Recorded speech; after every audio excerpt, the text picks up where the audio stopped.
dua menteri Kabinet Indonesia Maju ditetapkan sebagai tersangka atas kasus korupsi.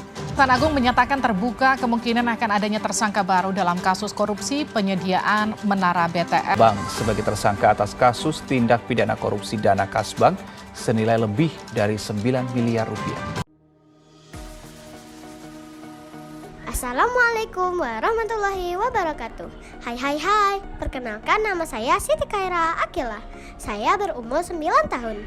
Saya berasal dari SD Muhammadiyah 14 Palembang. Setelah kalian melihat video di awal tadi, apa yang kalian pikirkan? Tentu saja korupsi yang menjadi topik utama. Banyaknya kejadian korupsi yang terjadi tentu dipicu oleh keinginan dari diri sendiri.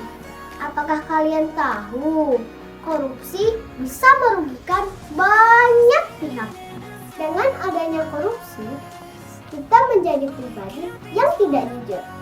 Korupsi sendiri tidak hanya terjadi di lingkungan pemerintah saja, tapi lingkungan sekolah. Salah satunya adalah korupsi nilai. Korupsi nilai sering terjadi yaitu saat kalian sedang ujian dan mencontek. Mencontek tentu hasilnya bukan dari pemikiran kalian. Selain korupsi nilai, korupsi waktu juga sering terjadi di lingkungan sekolah. Contohnya, bolos ke kantin. Kalian izin ke toilet padahal hendak ke kantin tanpa mau belajar. Hal itu tentu merugikan diri kalian sendiri loh. Dari hal tersebut, kalian juga pasti sering korupsi uang. Salah satunya uang buku sekolah. Bahaya korupsi dari hal kecil seperti tadi akan berdampak hingga besar.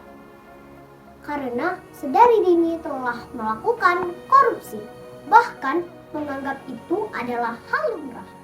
Kalian juga harus tahu, pada pasal 603 KUHP, pelaku tindak pidana korupsi akan dipidana dengan pidana penjara seumur hidup atau pidana 2 tahun sampai dengan 20 tahun. Lantas, apakah hal itu bisa kita cegah? Tentu saja bisa. Dengan cara, sejak sekarang, mulailah menjadi pribadi yang jujur, disiplin, dan bertanggung jawab. Karena kalau bukan dari diri kalian, siapa lagi? Ayo kita belajar jujur dan mencegah korupsi sejak dini.